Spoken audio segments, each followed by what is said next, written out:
Hello friends, आप सभी का स्वागत है। तो आज की वीडियो में हम बात करने वाले हैं बिहार दरोगा एसआई मेंस के एग्जामों में पूछे जाने वाले 50 अति महत्वपूर्ण प्रश्नों के बारे में, जो कि फ्रेंड्स आपके बीपीएससी पैटर्न पर सारे प्रश्न आधारित रहेंगे।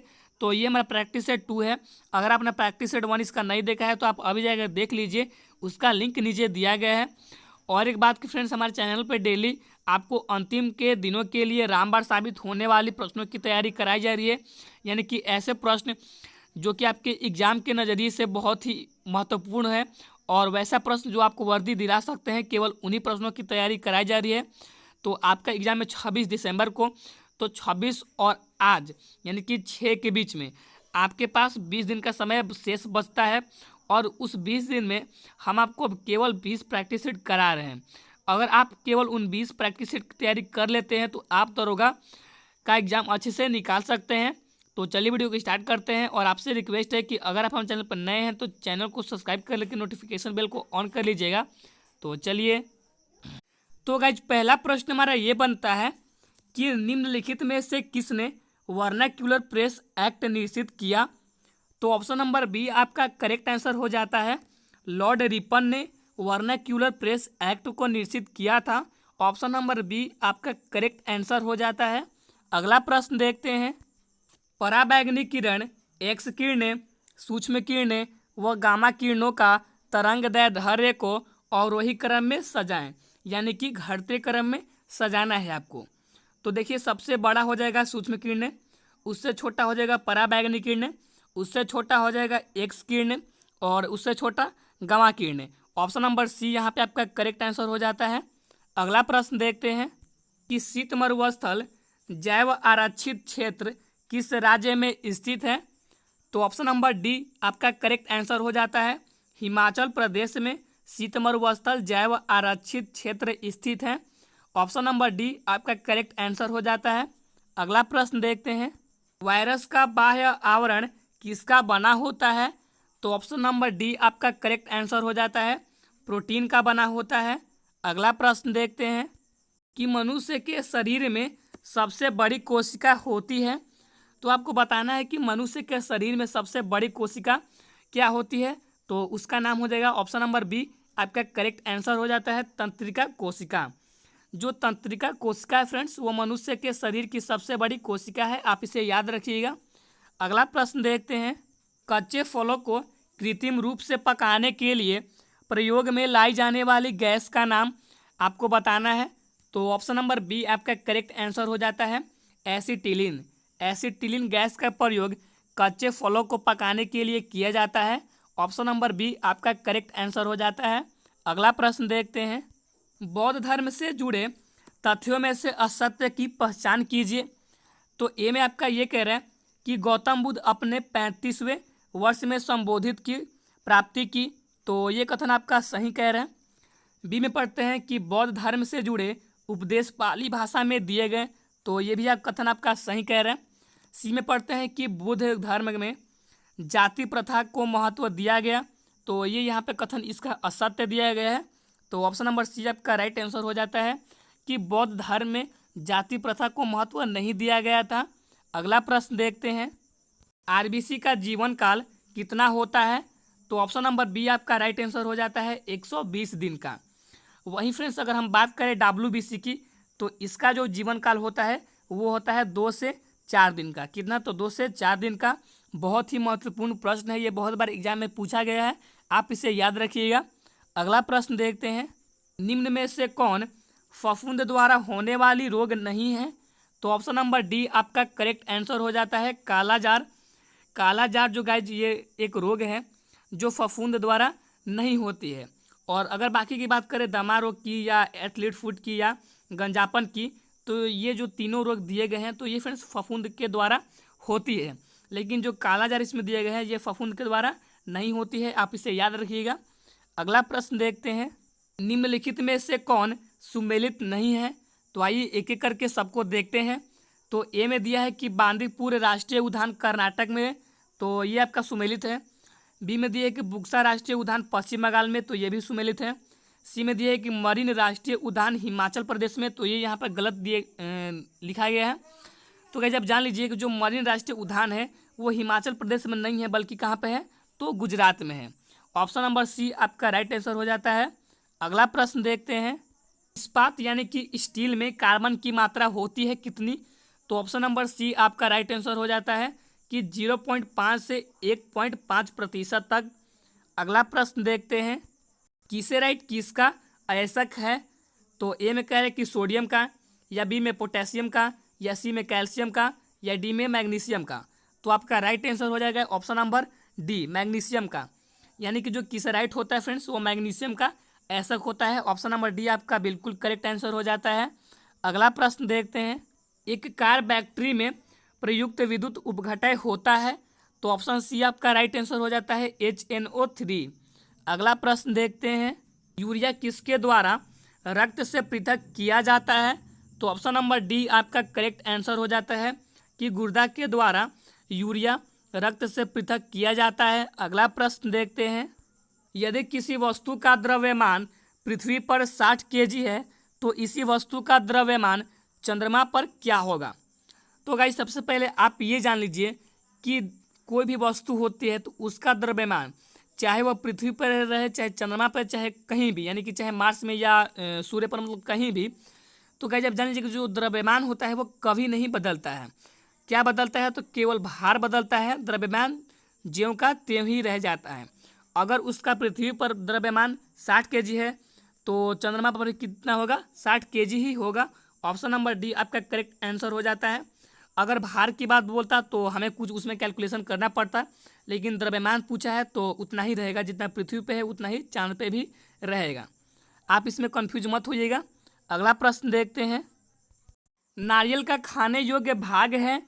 तो ऑप्शन नंबर सी आपका करेक्ट आंसर हो जाता है कि भ्रूणपोष नारियल का खाने योग्य भाग है। अगला प्रश्न देखते हैं, प्रकाश संश्लेषण अभिक्रिया है?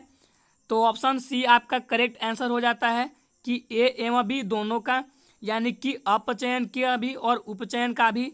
अगला प्रश्न देखते हैं, मदर टेरेसा को किस वर्ष नोबेल पुरस्कार प्रदान किया गया? तो ऑप्शन नंबर सी आपका करेक्ट आंसर हो जाता है कि 1979 ईस्वी को मदर टेरेसा को नोबेल पुरस्कार प्रदान किया गया था। कब? तो एक बार फिर से जान लीजिए, 1979 को। अगला प्रश्न देखते हैं, वन्य जीव सुरक्षा अधिनियम किस वर्ष लागू हुआ? तो ऑप्शन नंबर डी आपका करेक्ट आंसर हो जाता है 1972 को। 1972 को वन्य जीव सुरक्षा अधिनियम लागू किया गया था। अगला प्रश्न देखते हैं, स्वदेशी तकनीकी से निर्मित प्रथम भारतीय उपग्रह है? तो उसका आपको नाम बताना है।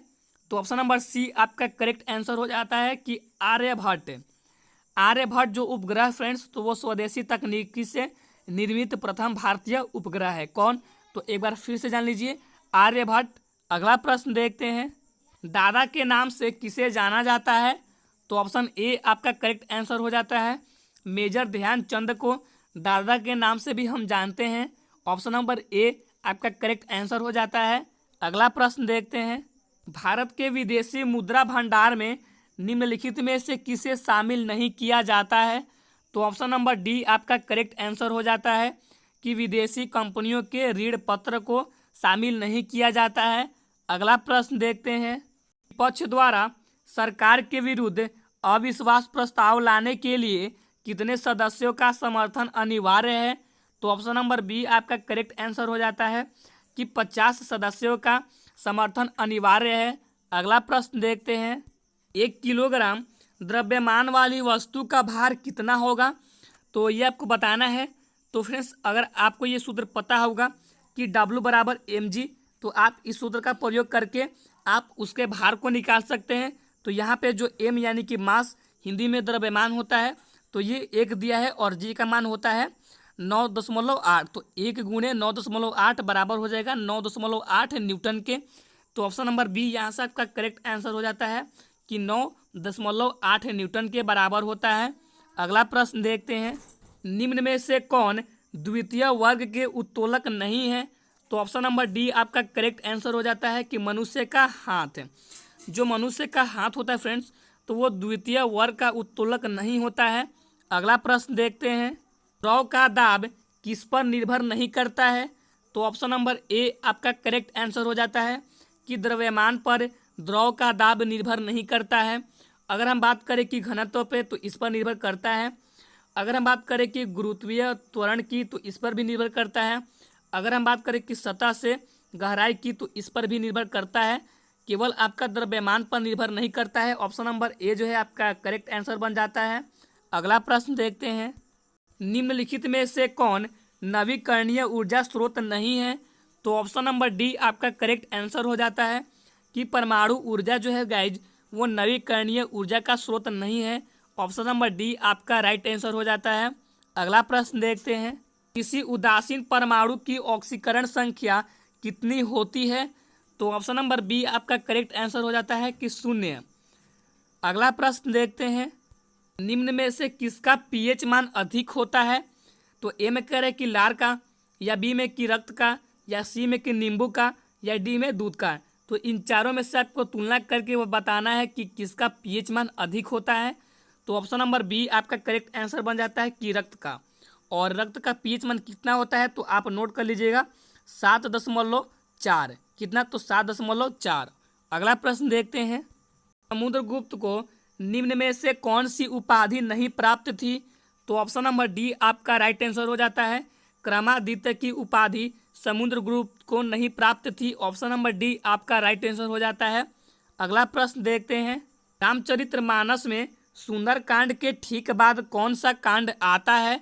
तो ऑप्शन नंबर सी आपका राइट आंसर हो जाता है कि लंका कांड आता है। अगला प्रश्न देखते हैं, रुपये की परिवर्तनीयता का क्या तात्पर्य है? तो ऑप्शन नंबर ए आपका करेक्ट आंसर हो जाता है कि रुपयों को अन्य मुद्रा में परिवर्तित करने हेतु अनुमति। अगला प्रश्न देखते हैं, भारत में मुद्रा के निर्गमन हेतु निम्न में से कौन सी प्रणाली अपनाई गई है? तो ऑप्शन नंबर बी आपका करेक्ट आंसर हो जाता है कि न्यूनतम आरक्षित प्रणाली अपनाई गई है। किसके हेतु? तो भारत में मुद्रा के निर्गमन हेतु। अगला प्रश्न देखते हैं, भुगतान संतुलन क्या है? तो ऑप्शन नंबर सी आपका करेक्ट आंसर हो जाता है कि किसी देश के सभी निवासियों का शेष और विश्व के सभी आर्थिक व्यवहारों का विवरण, यही है आपकी भुगतान संतुलन। ऑप्शन नंबर सी आपका करेक्ट आंसर हो जाता है। अगला प्रश्न देखते हैं, निम्न में से किस अंतर्राष्ट्रीय संगठन के द्वारा मानव विकास रिपोर्ट का प्रकाशन किया जाता है? तो ऑप्शन नंबर बी आपका करेक्ट आंसर हो जाता है, यूएनडीपी के द्वारा। यूएनडीपी एक अंतर्राष्ट्रीय संगठन है फ्रेंड्स, जिसके द्वारा मानव विकास रिपोर्ट का प्रकाशन किया जाता है। ऑप्शन नंबर बी आपका करेक्ट आंसर हो जाता है।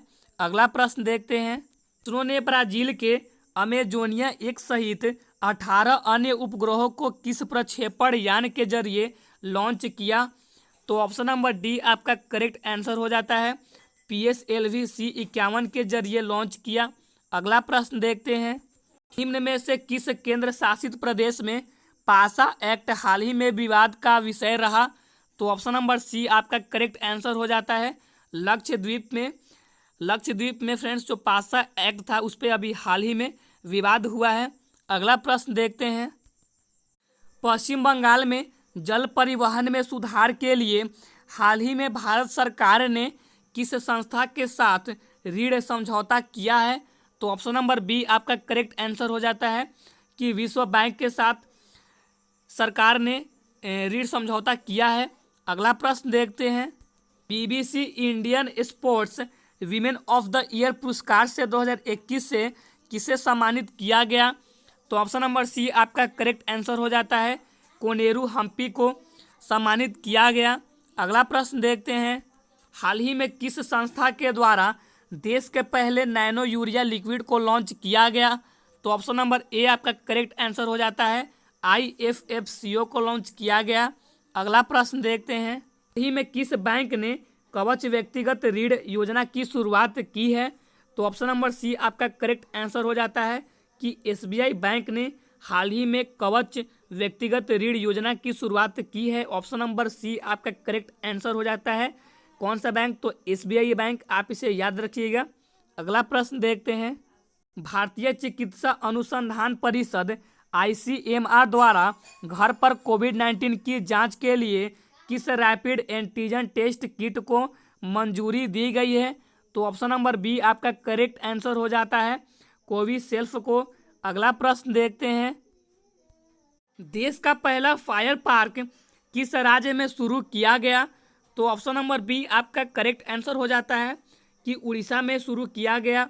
अगला प्रश्न देखते हैं कि विश्व वायु गुणवत्ता रिपोर्ट 2020 के अनुसार निम्नलिखित में से कौन दुनिया की सबसे प्रदूषित राजधानी घोषित की गई? तो ऑप्शन नंबर ए आपका करेक्ट आंसर हो जाता है कि नई दिल्ली। अगला प्रश्न देखते हैं कि गोवा में आयोजित 91वें अंतर्राष्ट्रीय फिल्म महोत्सव में फोकस देश के रूप में किस देश को चुना गया है? तो ऑप्शन नंबर डी आपका करेक्ट आंसर हो जाता है कि बांग्लादेश को चुना गया है। अगला प्रश्न देखते हैं, काजा क्लास को हाल ही में किस देश की पहली महिला प्रधानमंत्री के रूप में नियुक्त किया गया है? तो ऑप्शन नंबर ए आपका करेक्ट आंसर हो जाता है एस्टोनिया को नियुक्त किया गया है।